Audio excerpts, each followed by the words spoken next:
Glória a Deus. Aparentemente o povo dormiu até um pouco mais tarde, mas conforme a nossa irmã Shirley orou, a pregação do Evangelho ela não pode parar, independente das pessoas estarem com sono ou com outras ocupações. A palavra de Deus ela sempre teve essa dificuldade, seja no Antigo Testamento, seja no Novo Testamento. Só do ser humano ter contato com alguma coisa relativa à palavra de Deus gera nele mal-estar, porque a palavra ela confronta, ela faz com que a pessoa ela se posicione ou tenha que se posicionar. É muito mais cômodo você estar numa situação em que ninguém te confronta, em que você simplesmente está como todas as pessoas do mundo. Ontem foi convidado a ministrar um casamento e apesar de ser um casamento cristão, a gente via que o procedimento das pessoas no casamento muitas vezes não é um procedimento cristão. Acho que as pessoas elas pensam que quando eu estou dentro da igreja eu tenho que me posicionar como cristão, mas quando eu estou em qualquer outro lugar eu tenho certa liberdade. E não é bem assim que funciona. O cristianismo ele é muito mais do que uma denominação, do que uma carteirinha de igreja, mas é um estilo de vida que você simplesmente não troca ou deixa de praticá-lo porque você está num ambiente ou outro. Nós somos convidados a sermos pais, mães, advogados, médicos, dentistas, doutores, cristãos. E este princípio, ele é um princípio que ele não muda, independente de onde você esteja. Mas eu glorifico a Deus pela sua vida que se predispôs a estar aqui nesta manhã, louvando, adorando e bendizendo o nome do Senhor. Estamos tratando sobre o ser de Deus e seus atributos, em especial sobre as características da sabedoria divina. Estamos falando sobre a sabedoria divina e o subtópico características da sabedoria divina nós tratamos na semana passada. Falamos algumas características desta sabedoria. Falamos que a sabedoria de Deus ela é essencial nele. Faz parte dele, não é algo que pode aparecer em um momento e em outro momento não aparecer. Falamos também que a sabedoria não é algo que é acrescido a Deus. Deus não teve a sabedoria dele acrescida a ele, não, ele sempre fez parte dele. Falamos também que ele concede a outros a sabedoria que procede dele. Falamos que a sabedoria dele não é uma sabedoria derivada de alguma situação ou alguma ocasião, mas é algo que é dele. Ele é a fonte de toda a sabedoria. Falamos também que não é um exercício para Deus ser sábio. Nós, para sermos sábios, nós temos que exercer um pouco de força, de energia, ou decidirmos ser sábios. Deus não, qualquer decisão dele, ela é uma decisão de sabedoria. Falamos também que a sabedoria de Deus, ela é incompreensível. É incompreensível porque a nossa mente é limitada, a nossa mente é finita. E a mente de Deus, ela é eterna e ela é insondável. Finalizamos, na semana passada, falamos da sabedoria de Deus, ela é uma sabedoria eterna, uma sabedoria que é revelada através da natureza, através de uma série de características, mas em especial ela é uma sabedoria que ela é revelada em Cristo. Cristo é quem revela a sabedoria de Deus para nós. Não há como você buscar a sabedoria de Deus em livros. Não há como você buscar a sabedoria de Deus na natureza. Não há como você buscar a sabedoria de Deus em outro caminho a não ser na figura de Cristo, na pessoa de Cristo. Tudo que Deus deu a conhecer aos homens está contido em Cristo. Se a pessoa não conhece Cristo, ela não conhece Deus, simples desta maneira.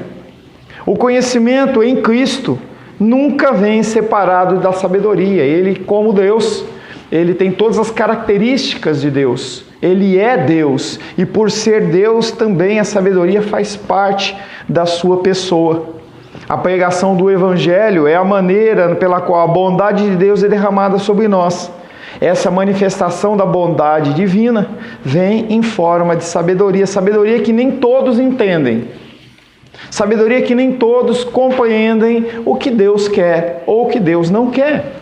E as pessoas elas tentam viver um cristianismo amoldados segundo a vontade deles, em que, como se fosse numa prateleira de self-service, você escolhe aquilo que você quer seguir, aquilo que você quer para você. E o cristianismo não é e nunca foi isso.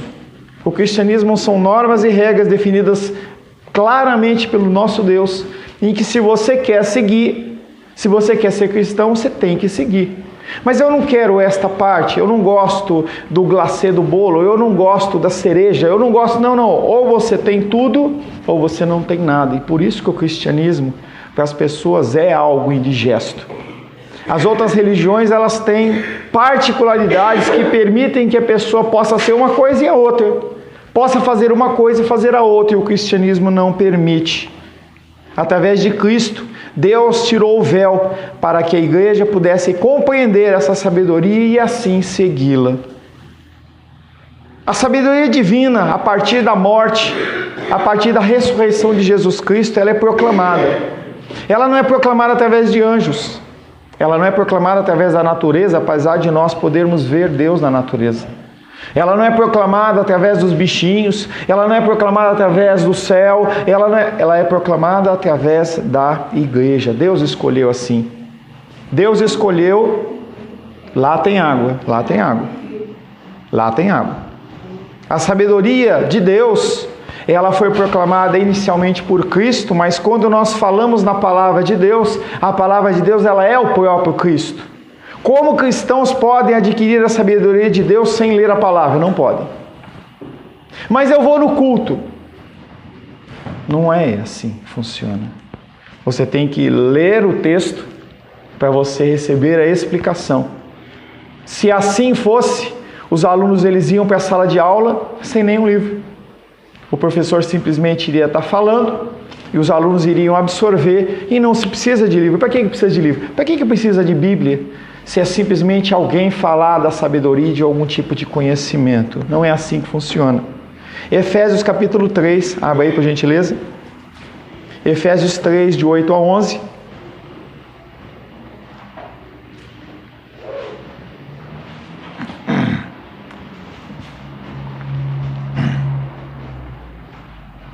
Efésios capítulo 3.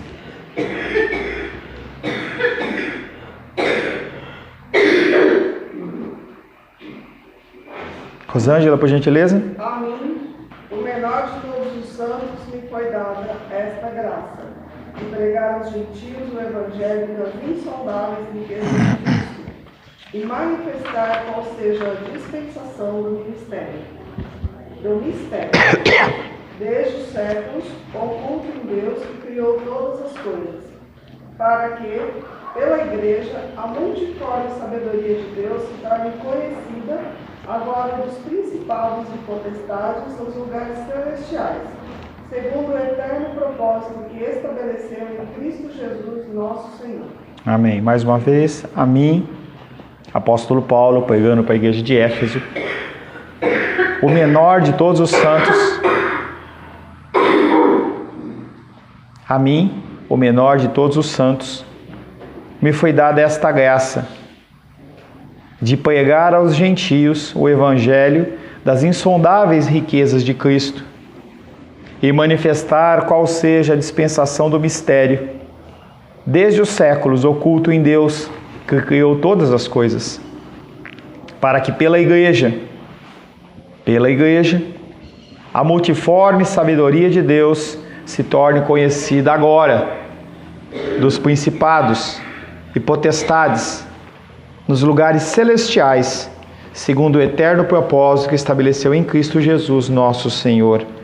Há algumas verdades nesse texto que precisam ser analisadas e nós vamos começar a partir de agora. Primeiro, a sabedoria de Deus é um mistério oculto em Deus. A sabedoria de Deus é um mistério encerrado no próprio Deus, oculto no próprio Deus, o Filho, como já vimos no ponto anterior. Todo o mistério de Deus está oculto em Cristo. Toda a sabedoria de Deus é revelada através de Cristo. Mas eu tenho Deus, mas eu não tenho Cristo. Não existe isso. Eu tenho Deus, mas eu não gosto de ler as Escrituras. Não existe isso. Eu tenho Deus, mas eu não gosto de frequentar a igreja, eu não gosto, aquilo que me cansa. Não existe isso. A sabedoria de Deus é um mistério oculto em Deus o Filho, como já vimos anteriormente. Cristo, ele é o revelador dessa sabedoria. As Escrituras dizem que todas as coisas acontecem em Cristo, e nós lemos em Efésios 3:11, tudo o que ocorre, ocorre em Cristo. A pessoa pode falar assim, nossa, que chato, tudo é Cristo, tudo é Cristo. Tudo é Cristo, tudo é Cristo. As Escrituras dizem que todas as coisas acontecem em Cristo. Nada de Deus vem a nós, a não ser em e através de Cristo Jesus. Não, mas eu quero pedir só para Deus.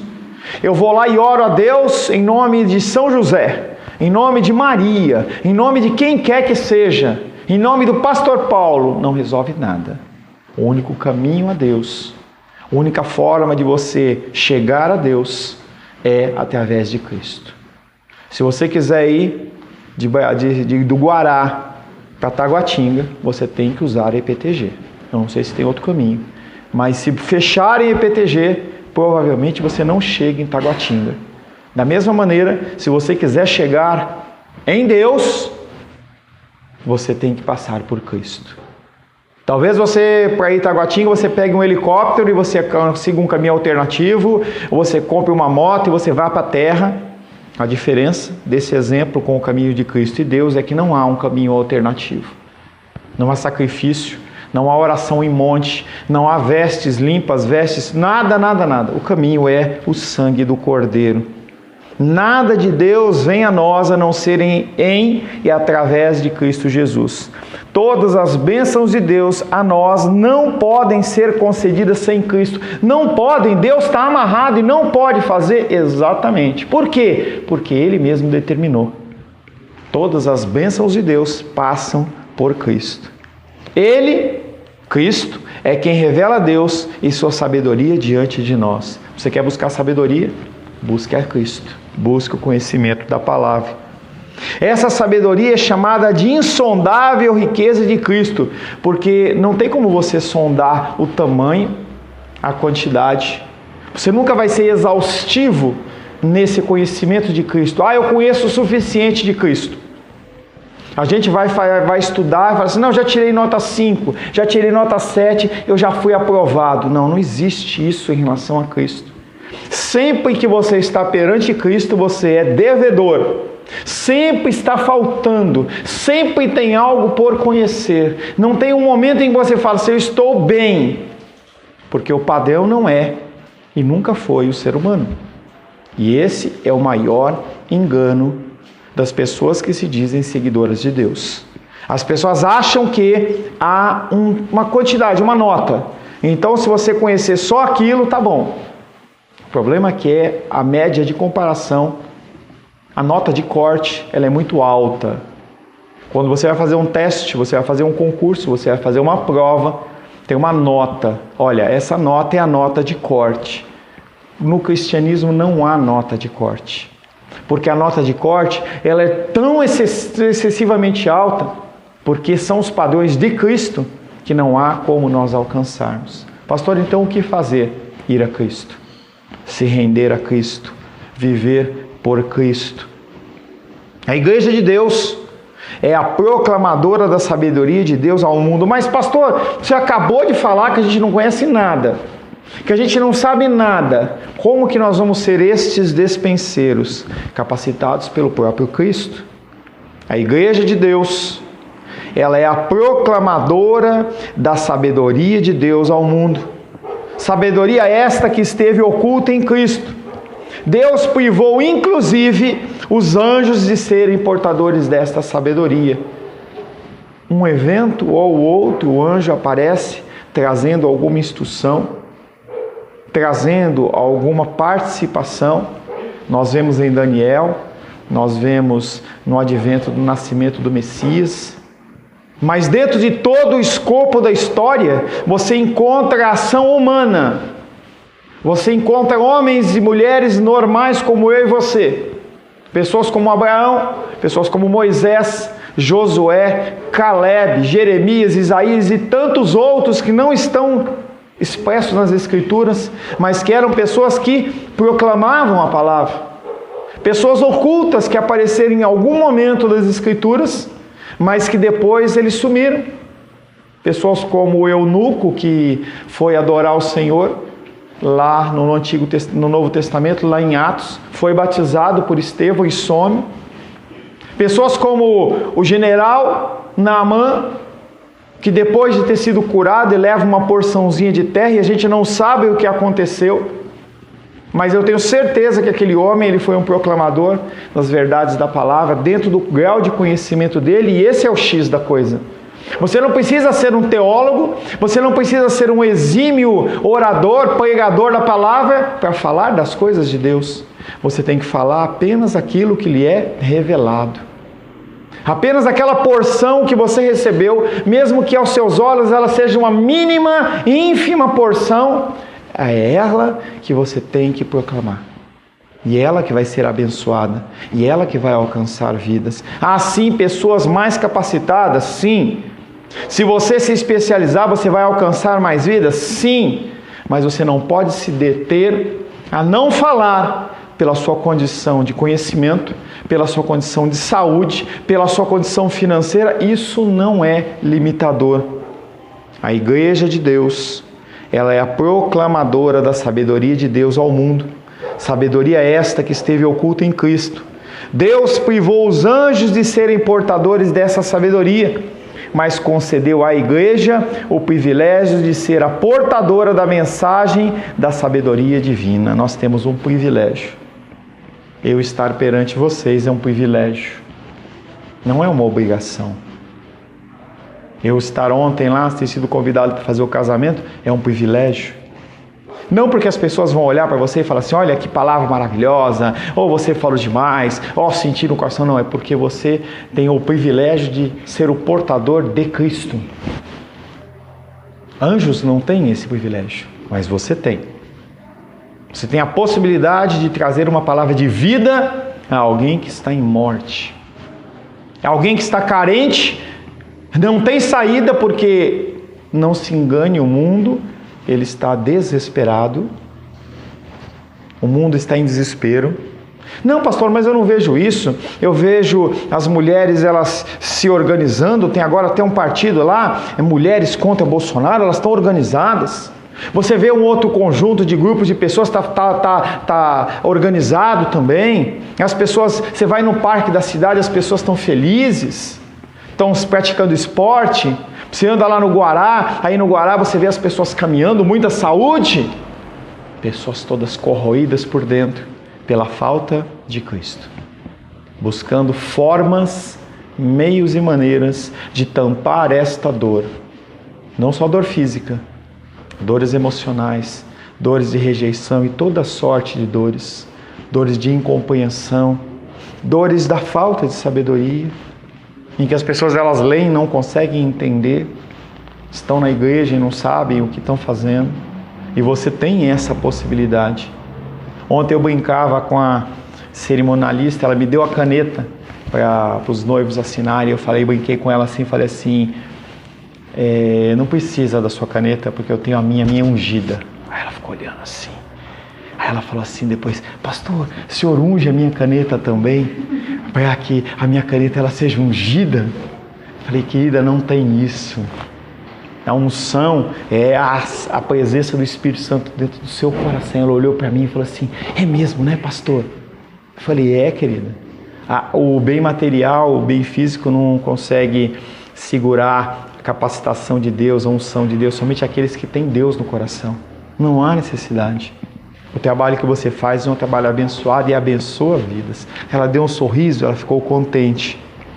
Os ministros da palavra são os porta-vozes de Deus, para que a proclamação da sabedoria de Deus aconteça. Você, pelo menos aqui na nossa denominação, você não vai ser pastora.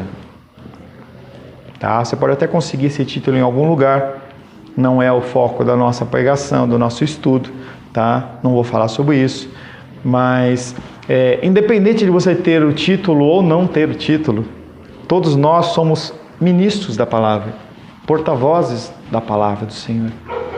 Você não precisa de um título, você não precisa ser tempo integral, você não precisa ser remunerado para você falar do amor de Deus. Simplesmente basta você estar vivo. Basta você ter no seu coração a figura de Jesus Cristo. Paulo era o exemplo da proclamação da sabedoria de Deus. Paulo, um homem como eu e você. Nada diferente. Ele era uma pessoa que estudou, que ele alcançou uma grande parte do mundo conhecido da época dele, nos alcança nos dias de hoje. Uma pessoa ímpar dentro do seu ministério, mas uma pessoa comum.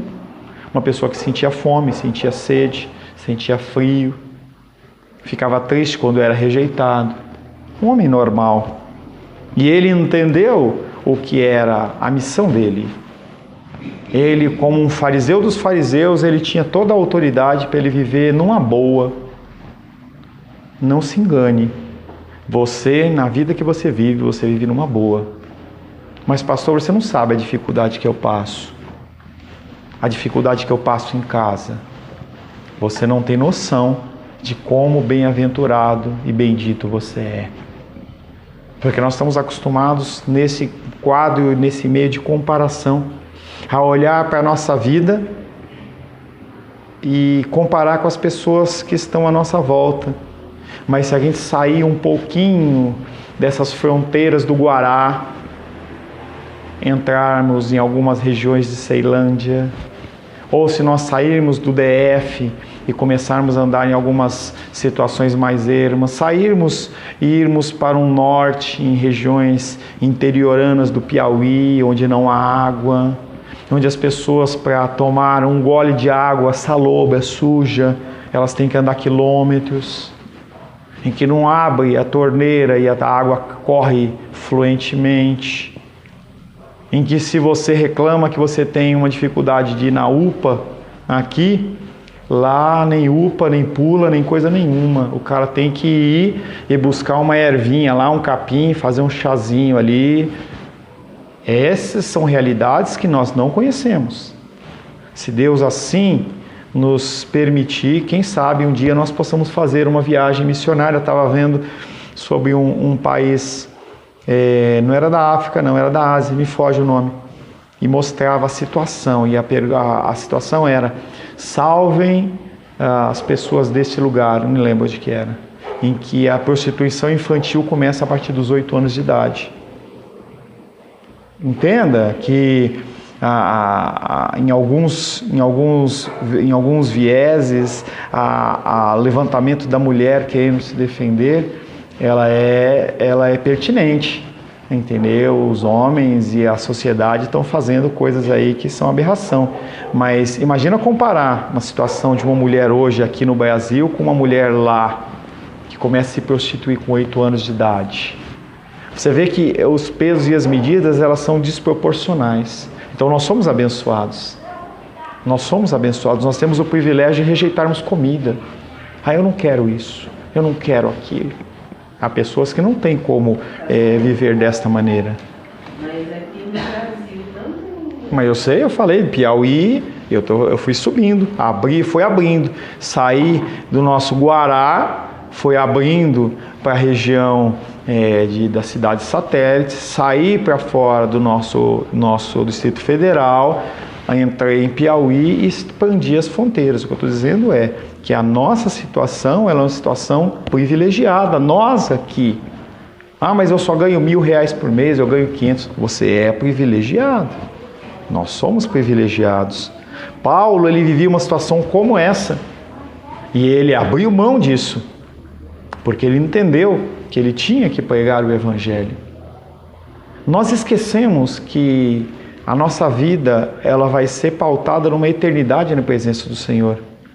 Se você tem uma dificuldade aqui, uma dor aqui, é uma dificuldade que talvez perdure por mais 10 anos, 20 anos, 30 anos. Na eternidade nós vamos estar na presença do Senhor. Não estou dizendo para você ser conformista aqui e você agora eu vou largar tudo, eu vou colocar uma roupa de Hare Krishna e vou sair pela rua aí. Não é isso que eu estou falando. Eu estou falando que a gente tem que começar a pesar o que é que nós queremos para o nosso futuro. Será que a nossa preocupação maior é termos uma aposentadoria, termos uma casa própria ou um carro zero? Ou é realmente uma vida eterna? Paulo entendeu isso, tendo todos os privilégios que ele tinha. E ele se colocou como exemplo da proclamação da sabedoria de Deus. E ele entendeu e falava: a mim, Efésios 3:8, a mim, o menor de todos, a mim, o menor de todos os santos, me foi dada esta graça de pregar aos gentios o Evangelho. Além de não pregar, de ele sair do contexto dos judeus, ele ia pregar para os gentios, que eram pessoas que não conheciam nada de Deus. Paulo foi um dos que pregaram o Evangelho aos gentios, mas que havia sido destinado por Deus, de antemão, para proclamar os mistérios de Cristo. Entenda que vai ser um momento de muita dor e dificuldade, de muita tristeza, quando você estiver perante Deus e Ele cobrar de você o que você fez com o seu chamado. E eu tenho certeza que, como eu, você vai querer se justificar. E aí Deus ele vai chegar para Rosângela e falar assim: Rosângela, o que você fez com a Luísa? Ele vai olhar para a Glenda e falar: Glenda, o que você fez com seus filhos? Com as pessoas que conviveram com você? Vai ser triste, porque nós vamos procurar toda sorte de justificativas. Não, mas é porque eu tinha que trabalhar, eu tinha que arrumar, eu tinha que fazer. E Deus vai olhar e falar assim: você vai ficar envergonhado, como eu vou ficar envergonhado. Em que nós investimos o nosso tempo em coisas que não são eternas. E naquele momento o Senhor ele vai mostrar qual a diferença que a gente poderia ter feito. Apóstolo Paulo, ele entendeu isso, abriu mão de tudo e se colocou a campo. Paulo aplica-se a si mesmo uma profecia que também pode ser entendida como referindo-se a Jesus. Atos capítulo 13. Atos dos Apóstolos, capítulo 13.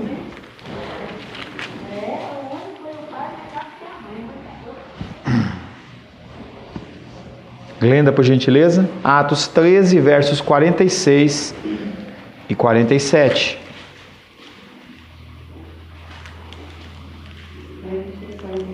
Por gentileza. Então Paulo e Barnabé, falando ousadamente, disseram: cumpre o que a vós outros, em primeiro lugar, fosse pregada a palavra de Deus. Mas posto que a rejeitais, a vós mesmos vos julgais indignos da vida eterna. Eis aí que nós voltemos para os gentios, porque o Senhor assim o determinou. Eu te constituí para a luz dos gentios, a fim de que sejais para a salvação até os confins da terra. Esse versículo está sendo falado para quem?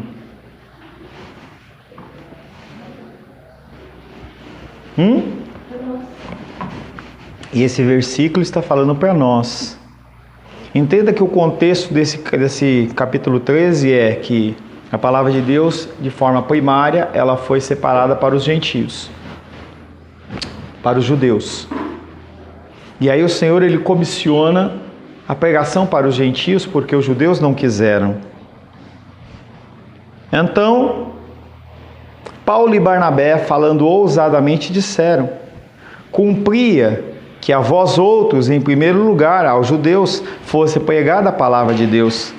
Mas posto que a rejeitais e a vós mesmos vos julgais indignos da vida eterna, eis aí que nos volvemos para os gentios, porque o Senhor assim nolo determinou sobre a minha vida e a vida de cada um que está aqui nesse lugar. Deus falando, eu te constituí para a luz dos gentios, a fim de que sejais para a salvação até os confins da terra. Uma pregação que é para Paulo, mas também é para mim e para você. Não se engane achando que a sua função aqui na terra é principalmente ser mãe, ser pastor, ser advogado, ser qualquer coisa que seja. Nós temos que ser pessoas que levam à luz. É para isso que Deus ele nos comissionou.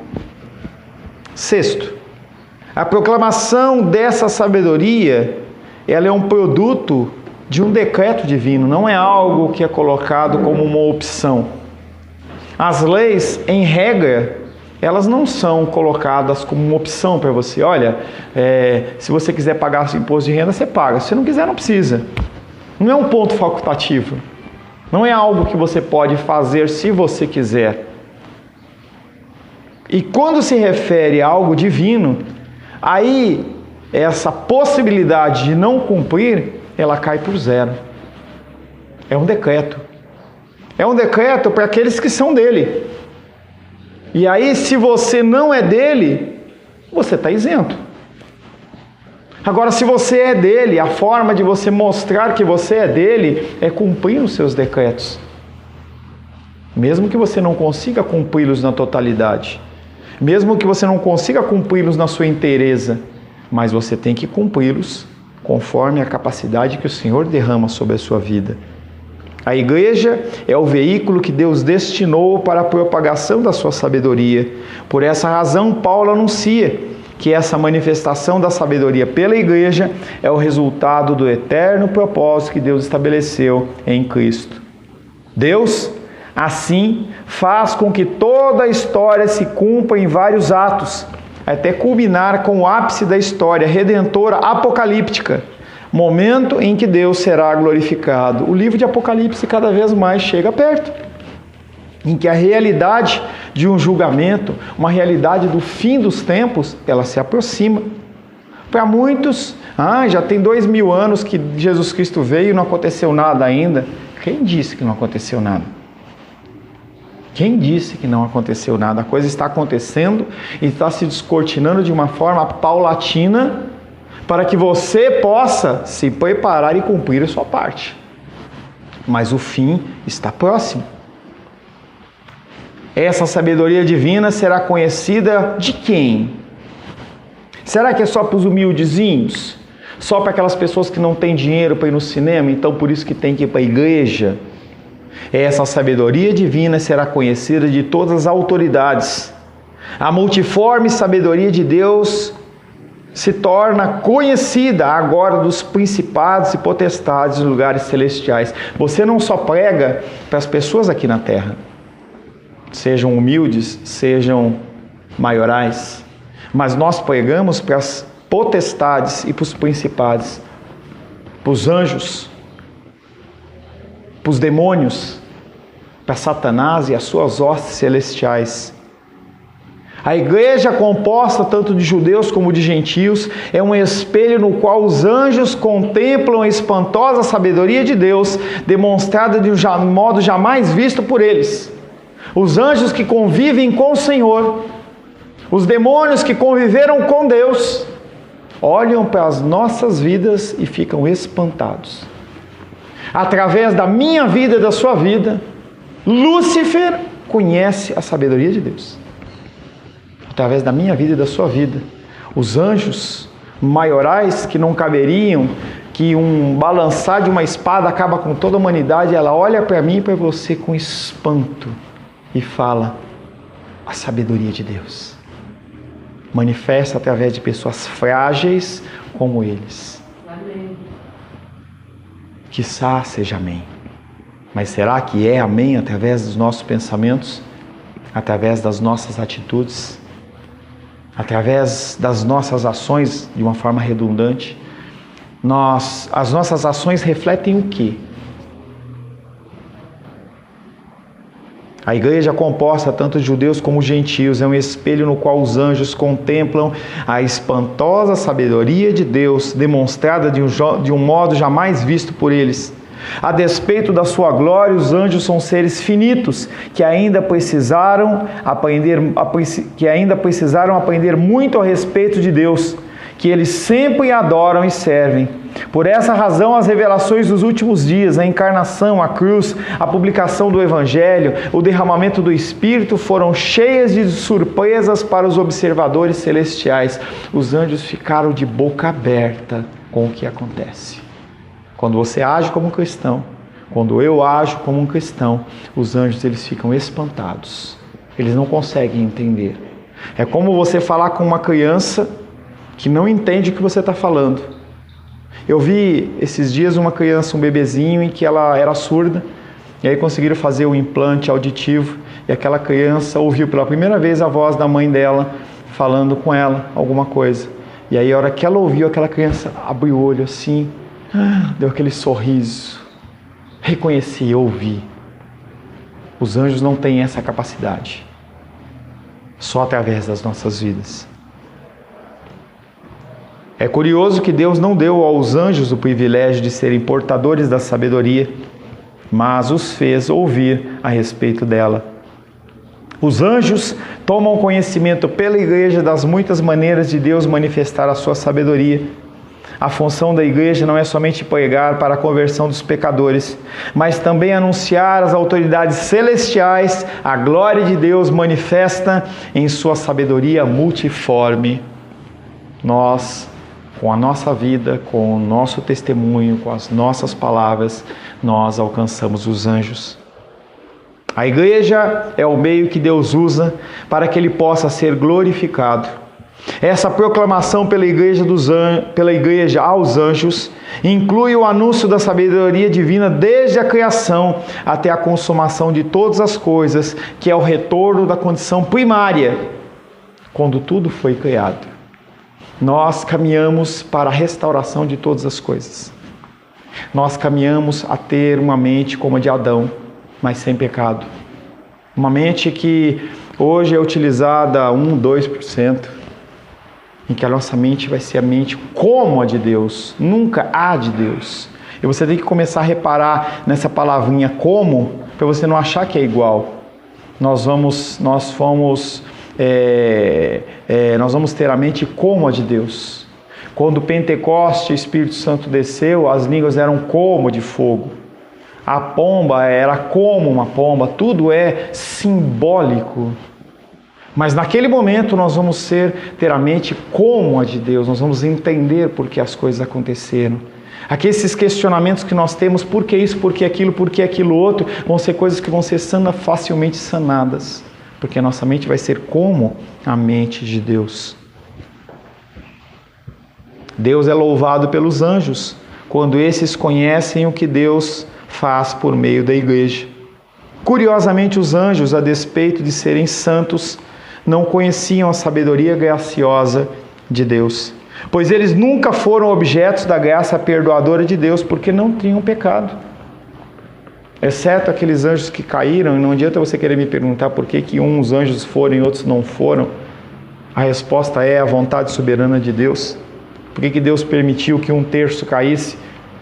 Ou por que Deus não deu um basta quando o coração de Lúcifer começou a borbulhar? Porque houve um momento em que isso aconteceu, na eternidade. Houve um momento em que aquele querubim da guarda ungido, líder do louvor, ele teve o seu coração inflamado. E Deus, como onisciente, sabia que isso ia acontecer. Por que Ele permitiu? Eu não sei te dizer. Tudo faz parte de um plano que é muito mais complexo do que a minha vida. Eu não consigo entender o plano da minha vida para mim. O plano de Deus para a minha vida eu não consigo entender. Como é que eu vou querer entender os mistérios de Deus antes da eternidade? Não tem como. E na verdade eu nem tenho que me preocupar com isso. Eu tenho que me preocupar com a minha vida. Eu tenho que me preocupar em ser o mais fiel às Escrituras possível. Eu não tenho tempo para outra coisa. Eu não tenho tempo para me preocupar com o sexo dos anjos. Eu não tenho tempo para isso. Eu tenho que me preocupar comigo. E não é egoísmo. É o sentido de você poder se adestrar e se conformar à figura divina para que você possa alcançar outras vidas. Não há tempo para você perder com outras coisas. Eles não conheciam essa faceta de Deus, da graça perdoadora. E este mistério da salvação dos gentios foi anunciado pelos ministros de Deus, a fim de que todos os principados e potestades viessem a conhecer de maneira evidente mais esse atributo da divindade. Essa foi a única vez que a terra ensinou os céus. A única vez do início da criação até o fim da criação, não a única vez, mas a única oportunidade que nós temos é através da pregação do Evangelho, da proclamação do Evangelho, em que nós ensinamos não a figura de Deus Pai, não a figura de Deus Filho, nem a figura de Deus Espírito Santo, mas fora eles, todos os outros aprendem conosco como ser dispenseiros desta graça, porque a eles não foi comissionado. Essa foi a única vez que a terra ensinou os céus. Os homens ensinam os anjos as maravilhas da redenção de Deus. Que coisa tremenda!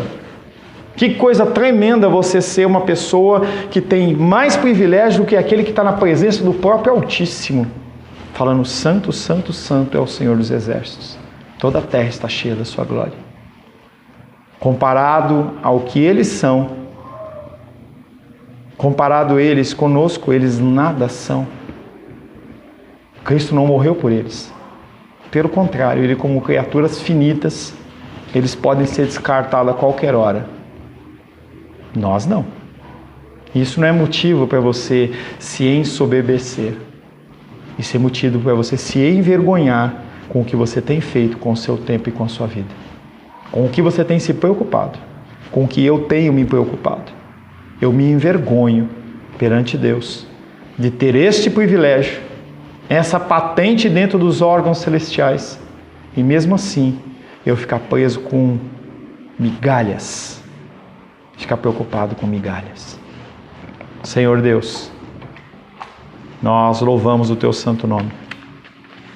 Envergonhado estou, Pai, nesta manhã, porque eu me preocupo com coisas que não são pertinentes.